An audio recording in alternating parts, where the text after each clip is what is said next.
రాజన్న సిరిసిల్ల జిల్లా వేములవాడ నియోజకవర్గంలో వివిధ కారణాలతో మృతి చెందిన వారి కుటుంబాలను బీఆర్ఎస్ సీనియర్ నాయకులు ఏనుగు మనోహర్ రెడ్డి పరామర్శించారు.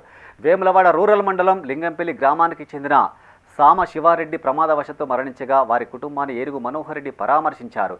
ఎదురుగట్ట గ్రామంలో మరణించిన బీఆర్ఎస్ కార్యకర్త చంద్రగిరి అంజయ్య కుటుంబాన్ని అనంతరం వేములవాడ మున్సిపల్ పరిధిలోని బాలానగర్లో అనారోగ్యంతో మరణించిన అర్పిత భౌతిక కాయానికి నివాళులర్పించారు. ఆయన వెంట మాజీ సర్పంచ్లు తిరుపతి రెడ్డి, నేదూరి శ్రీనివాస్, మాజీ ఉప సర్పంచ్ మహేష్ గౌడ్, మల్లారెడ్డి, రామ్రెడ్డి, నర్సారెడ్డి, రాజు, అజీముద్దీన్, నాగరాజు, శ్రీనివాస్, హరీష్, వంశీ, వెంకటేష్ ఉన్నారు.